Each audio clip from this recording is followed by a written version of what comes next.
You know the vibes. The Hoop Genius podcast presented by NBA 2K22. Another week of NBA playoff action is underway. I am Moimutsi alongside real name with no gimmicks, Mr. BJ Armstrong. BJ, what a weekend it was. What a week it's been. The first round continues to deliver excitement. No disappointment. It's been crazy. How have you found it? Very, very interesting. Very interesting. And this New Orleans Pelicans series, Mo, with the Phoenix Suns, the reigning Western Conference champions, we got a situation now. It's become a best of three series. The teams have split the we first have a four real games. situation. 2-2. This team, the New Orleans Pelicans, they're playing with a lot of confidence. Very convincing win in game 4. Now, it's a best of 3. And right now, the Phoenix Suns are going to have to figure out how to get 2 wins in the next 3 games, or else we're going to have a major upset. Make no doubt about it. When you beat a team 2 out of the 4 games, it's a serious. Now it's a toss-up. So that's very interesting. Denver, we'll get to them. I think it's inevitable what's about to occur, but give them credit for winning. They didn't get swept. And then, of course, Giannis. Of course. Giannis, real name, no gimmicks. Let's stop with all of the who's the best player, who's the MVP. Let's stop with all of that. Okay. Giannis is the best player.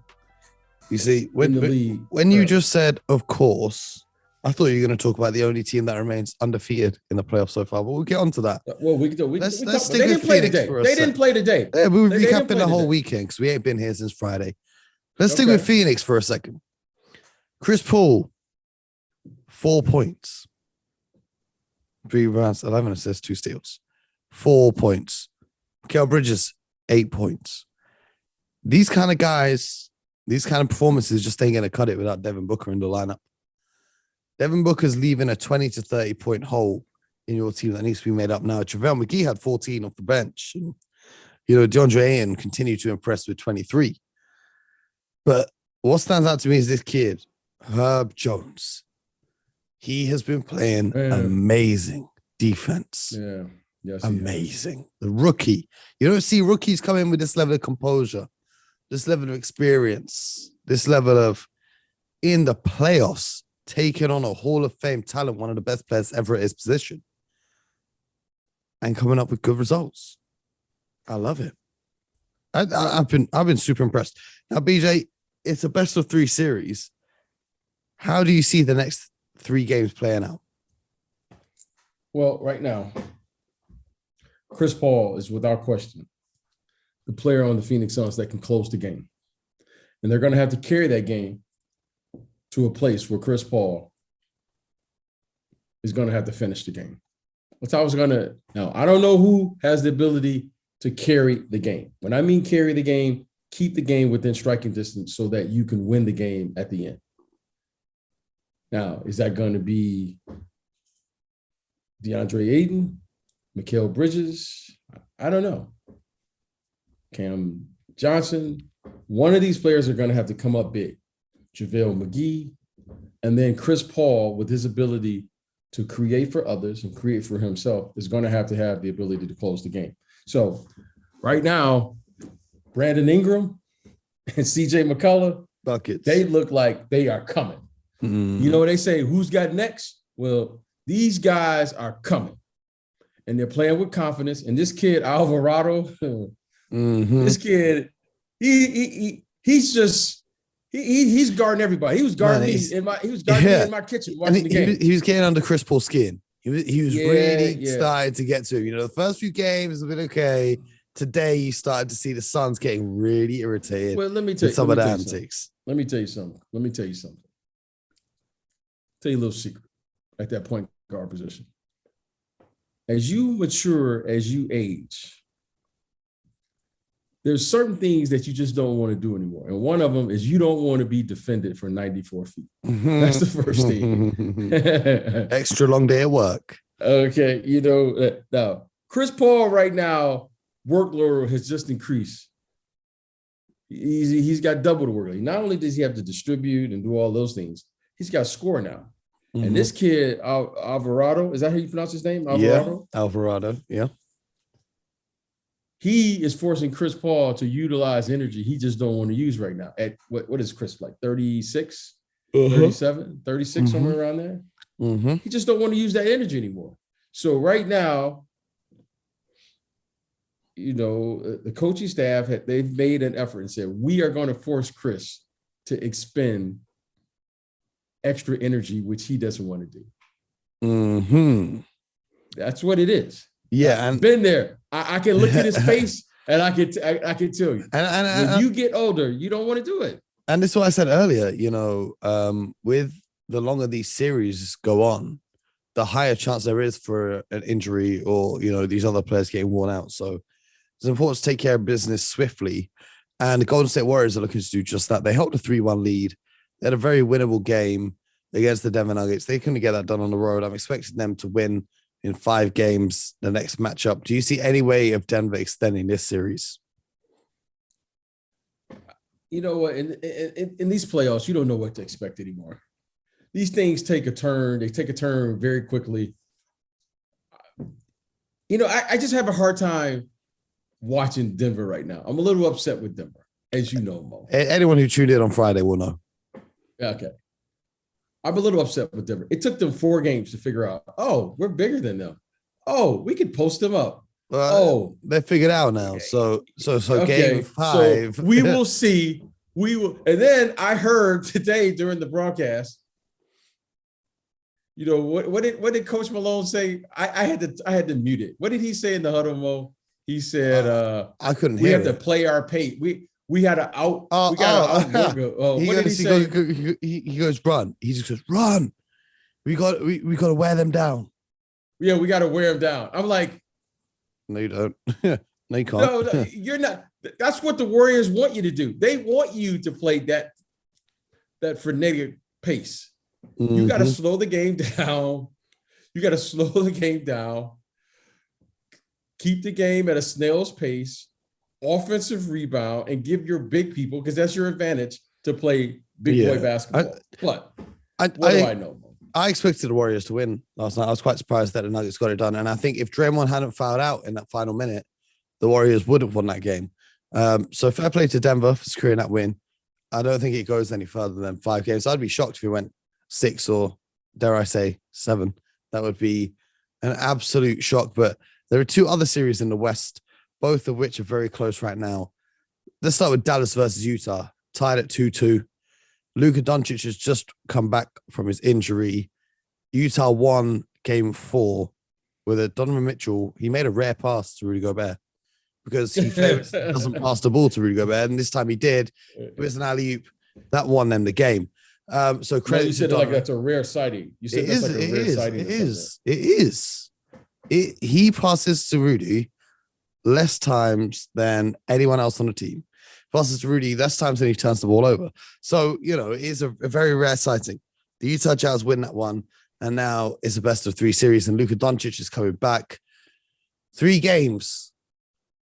I've got Dallas coming out because I think Luka is too much.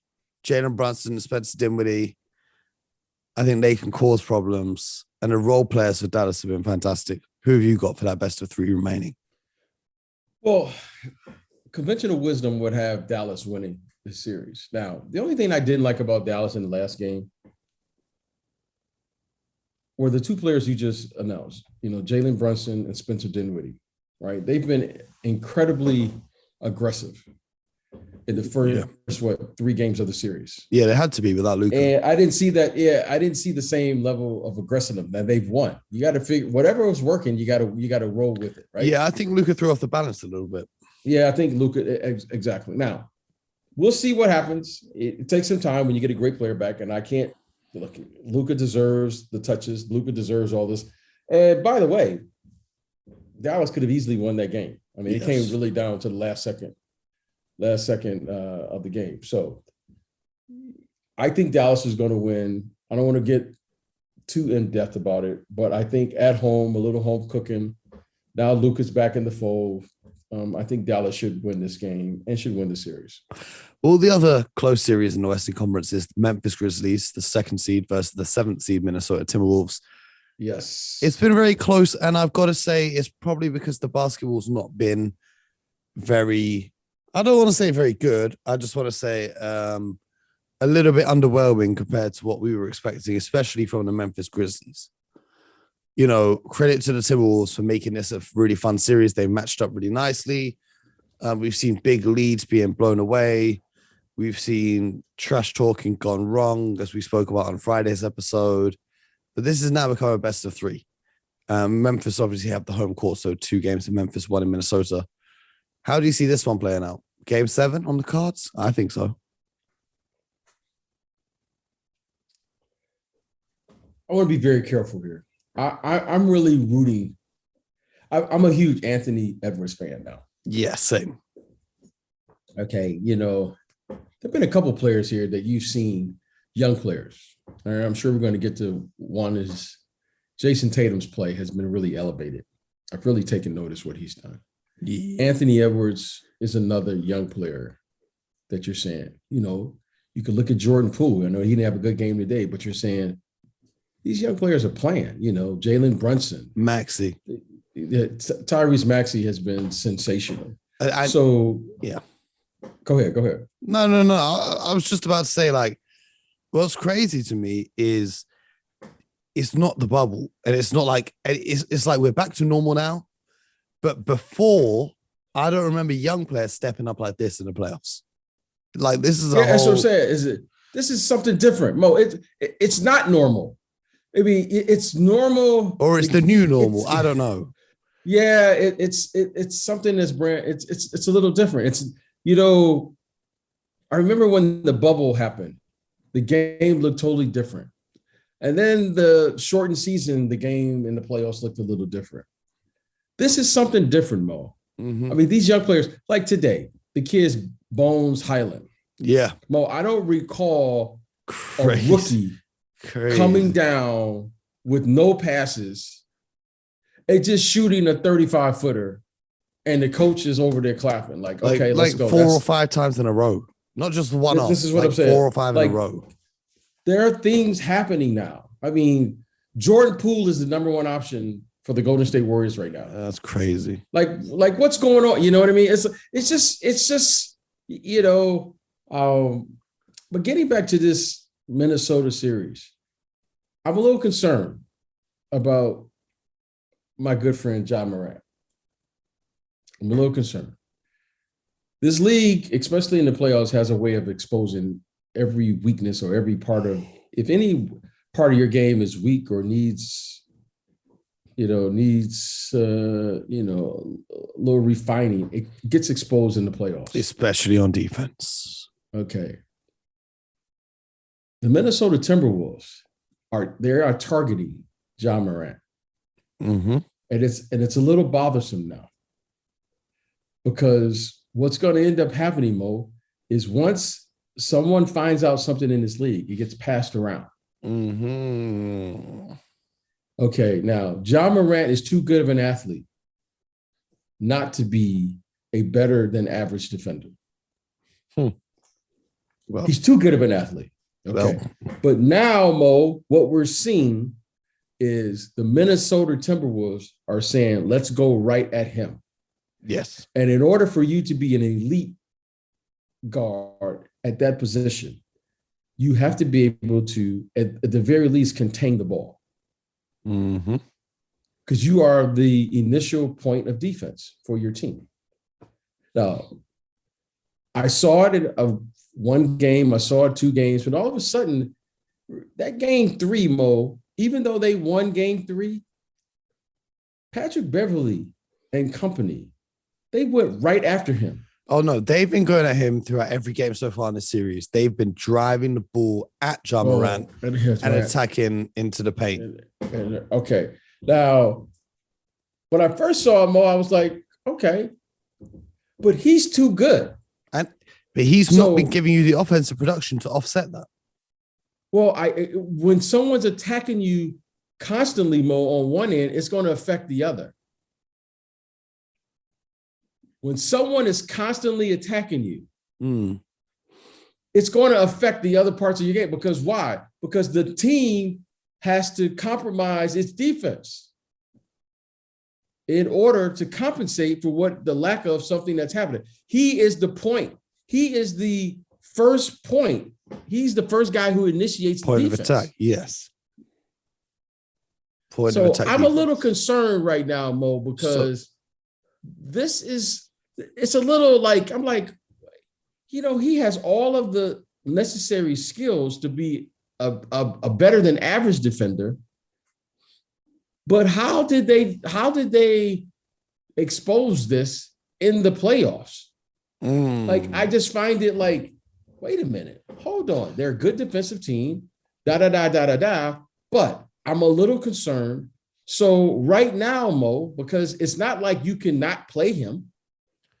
It's not like he's not going to be in the game for 35 plus minutes. I don't know if I want to be the one who's to say it, but they look better when Tyus Jones is in the game. Now, I'm not saying Tyus Jones is better than Ja Morant. I'm just saying in this particular matchup, the Grizzlies have looked better. I'm concerned right now. I'm just who you got though? Who you got though? Because it's 2-2 right now. I'm going with Memphis. I'm going to stick with Memphis. In what, 6 or 7? I think Memphis should end this in 6. I think this should go. I think they can go home, win, and then come back. Okay. Now, in saying all of this, they still had a chance to win every game. But I'm a little concerned with that. Well, because they're targeting him. Speaking of superstar point guards who play no defense, Trae Young and the Atlanta Hawks are down 3-1 to the Miami Heat. Trae Young with a very underwhelming 9 points, 5 assists, and 1 rebound against the Heat last night in game number 4. He was complaining about the defense, saying he hasn't been guarded this closely since high school. My question is, what the hell was going on in the playoffs last year if they weren't guarding him like this? But anyway, I digress. The Miami Heat, they're looking like they're snapping into form in the right time. Jimmy Butler, 36 and 10 last night. Yes. He's starting to take over and look a bit like that Jimmy Butler from the bubble that we all remember. But having said that, the one game that they did lose reaffirmed my questions about the Miami Heat in, if it's a close game, who's going to be the guy that steps up? Because Jimmy's shot wasn't falling, Tyler's shot wasn't falling. It was interesting for me to see. But I see the Miami Heat just breezing through the rest of the series. Victor Oladipo got some minutes with no Kyle Lowry back. How important is it to close out a series quickly so that your guys can recover from injuries before the next round? Well, when you're in the playoffs mode, you want to win every game that you have an opportunity to win. So, injuries occur. It was great to see Victor Oladipo, by the way, back out on the court tonight. Yep. And, series can turn very quickly with an injury here or there. Now, Kyle Lowry was out tonight, didn't play. And I was a little concerned, and I watched this game with interest because of the absence of Kyle Lowry. But give Jimmy Butler credit. He stepped up, filled in admirably.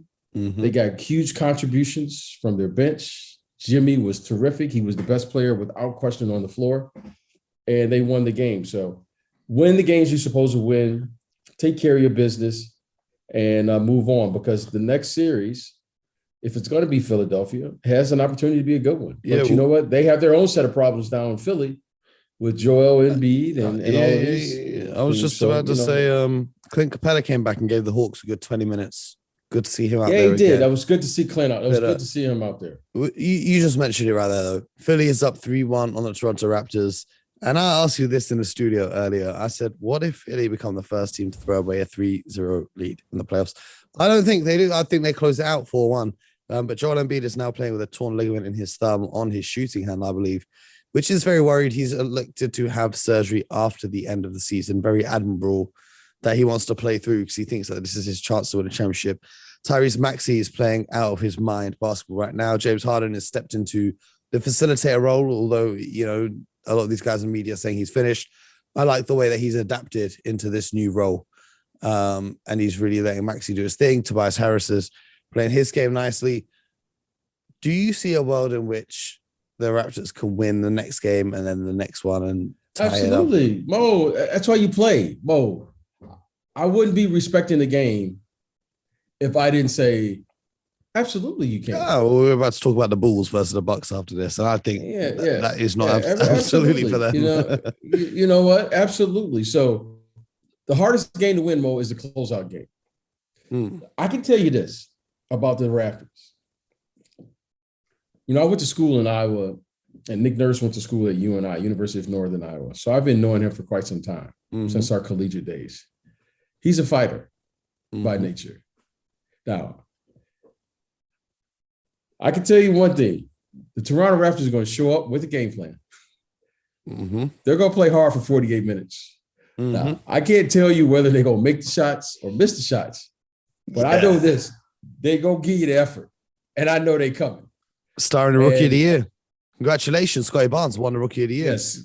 Congratulations, Scotty Barnes. Well-deserved. This is a great rookie class. Evan Mobley and those guys, very close race, but Scotty Barnes was terrific. And I can tell you this, these guys are going to give you the effort and the energy necessary. And it's going to take a better than average game by the Philadelphia 76ers to beat this team. Because they're not going away quietly. They're not going to give up. They even got Precious Achiuwa coming down, putting up off the dribble in transition, hitting threes. Like, the Raptors are turning into a whole different beast. Maybe not this year, maybe not next year, but after that, I think the Raptors are a terrifying prospect to face. But you said you got to respect the game and say that they're capable of coming back and making this a series and potentially getting to a game 7. But I don't see that happening with Milwaukee and Chicago. Milwaukee hold a commanding 3-1 lead. And in the last 2 games, I believe they've won both games in the United Center by combined 54 points. They've absolutely destroyed the Chicago Bulls. We said before the series started that we had the Bucks in 5 out of respect for DeMar DeRozan, who could win that one game. And he did that in game 2. But ever since then, without Chris Middleton, who's been injured, the Milwaukee Bucks have been absolutely terrorizing the Chicago Bulls, getting it done on defense, offense. It's been a masterclass. It looks like the beast has finally been awoken in the Milwaukee Bucks after coasting through this year. Well, I can't help but stop and look at one player. How good is this kid, Giannis? Oh, no, he's not good. He's not even good. He's great. He's in a different realm right now. Let's end all of this. This is his era now, and he's the best player in this era. Yeah, and this is what I said to someone before. They said, I don't think Giannis can do it without Chris Middleton. I said, well, remember when LeBron used to carry his teams regardless of who was injured or whatever? Giannis is that good. He could do that now. That's how good he is. This is his era. He's the best player. You know what? There was something that was happening today. We didn't have a chance to talk about it on TV today, but let's talk about it here for a second. You know who's really turned into a pretty good coach? It's this guy, Coach Bud. He listened to all the slander for many years from me. I'm glad he took the feedback on board. Okay. And the reason I say this, Mo, is because you can always tell about someone in adversity. When things are going good and you see someone score and things are going and shots are going, oh man, this guy's great. Game of his life, all these things. But here's the thing that I love with Coach Bud, that you've seen it grow. Okay, Middleton goes down, right? Middleton goes down, game 2. Out for the next 2 to 3 weeks, yeah. Okay. Game 3, game 4, and in particular today, Coach Bud knows his team. He knows his strength, and he's coaching to his strengths. And he goes at the weaknesses of the other team. In game 2, DeMar DeRozan was sensational, right? What he got? 41 points. Yeah, he was doing everything. Mid-range, 3-ball, to the basket, so forth and so on.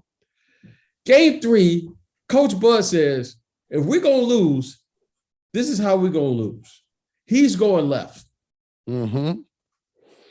We are attacking him. He's going left. He's not getting to his spots. Okay. Making it uncomfortable. Then we're going to throw multiple bodies at They're down Middleton. So he strategically keeps either Giannis or Jrue Holiday on the court for the full 48 minutes to anchor his bench, because he's only playing about 7 or 8 players. Yes. Now, The reason that's important, Mo, is because you're seeing someone coach on the fly. He's not saying, oh, it's going to mess up my rotation.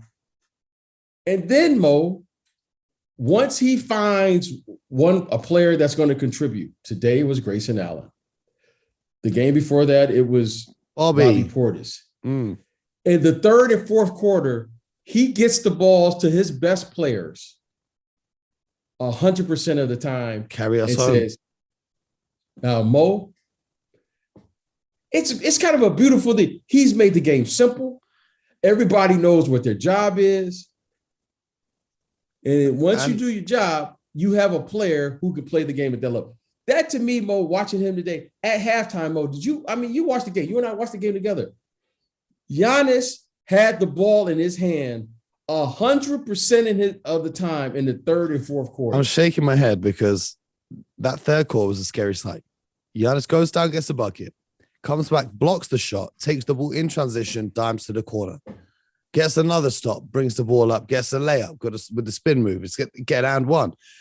He's playing cheat code basketball right now. He's like, if you guys have seen me play my player on 2K, he's playing cheat code basketball right now because he's going crazy. And it terrifies me as a Boston Celtics fan because the Boston Celtics are currently up 3-0 on the Brooklyn Nets. And if they can pull off the win, they will have to face the Milwaukee Bucks in the next round. And I think that Giannis and Drew Holiday are two of the best defenders that you can have on Tatum Brown. But that's another conversation that we'll get to if we get to it. But this series, hey, Boston, Brooklyn, 3-0. Tonight is game 4. They could close it out. We'll have to see. I think Brooklyn have got one last bit of fight in them. But PJ, what did you make of game 3 between the Celtics and the Nets? You know, Mo, I try not to get into this, having hot takes. But it's hard not to not have a take about what you see there for the Brooklyn Nets. Okay. Mm-hmm. Let me ask you this. Who's the best player on the court? Oh, so Jason Tatum is the best player. And who's the second best player on the court? Jaylen Brown, second best player. Just I just think it's interesting. No, without question, those two are the best. Those two are the way best players on the court. Defense and offense. Okay. Now, first, I want to start with the coaching. Okay, let me start off the court. Okay, Mo, I think it's important for you, me, and our listeners to understand the following. Let's define coaching. It's I can't just get up here. I'm listening to other shows, and some of the shows, oh man, this guy should be fired. That's easy to say, right? I'm not calling for anybody's job, but let's define what a coach is, right? Coaching, Mo, is about helping to take people places where they can't take themselves. Mm-hmm. That's coaching. I love that. Okay, Mo, that's what coaching is. It's like being a parent. Mo, you got to help. You try to help take people to places where they can't take themselves by imparting and instilling good habits, giving them words of encouragement, giving them constructive criticism when necessary, but more importantly, helping and putting these young people in places where they can excel and be the best version of themselves. Mm-hmm. Kevin Durant not playing well doesn't bother me. Name me a player who hasn't played bad in a game. Raise your hand.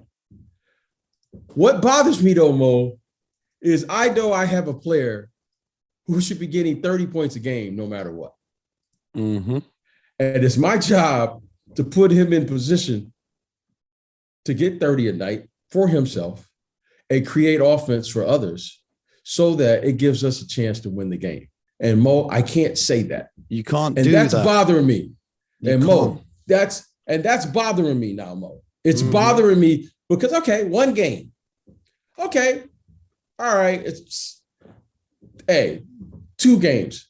But Mo, I've never seen Kevin Durant have a bad series like this.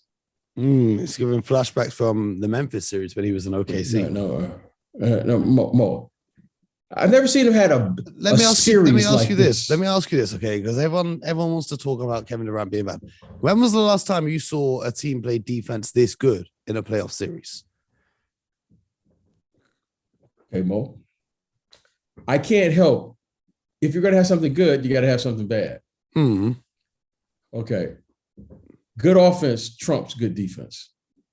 Okay, but everyone's saying Kevin Durant this is the worst series. The reason he's having a bad offense is because of the defense. I'm not taking away anything I'm not taking away anything from what the Celtics have done. The Celtics are playing defense how you suppose. They're playing physical. They're on a string. They're communicating. They're fighting over picks. They're contesting every shot. They're in the slots. They're doing everything you're supposed to do. But Mo, I also know good offense when I see it. Okay. All right. I know good offense when I see it. All right. First things first. Let's have the proper spacing. Second, how about setting a screen? If I see the Boston Celtics run through another screen, I might get out there and try to go out there and play. Because Mo, this is the playoffs. Okay, Mo, listen to me. Listen, I played in an era, Mo, where I know a little something about physics. I may not know about the crossovers and the double step backs and all of that. But Mo, I know this. When I went down to set a screen, it was my job to put my body on the line and take on that screen, whoever that was, and let that man either hit me in the chest, get screened, or he's gonna have a foul because I got to stand my ground. Mo, the Celtics are just running through the screens. Yep, and if it's not that, they're also just pre-switching on the screens because they've got. If I see Kevin Durant stand at the top of the key one more time, just asking for the ball,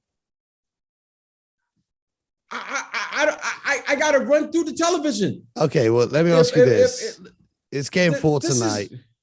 Do you think the Celtics can complete the sweep in Game 4 this evening?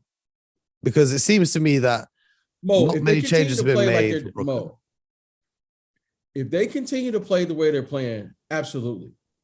Why? Because they are the more aggressive team. First thing you got to have, Mo, in the playoffs, ball movement, player movement. This is just basketball 101. I'm not asking that he got to run a specific play. I'm not asking that he has to have some sophisticated counterplay. Just run basic offense that has ball movement, player movement, whatever that may be, and the proper spacing on the floor so that the Celtics can't load up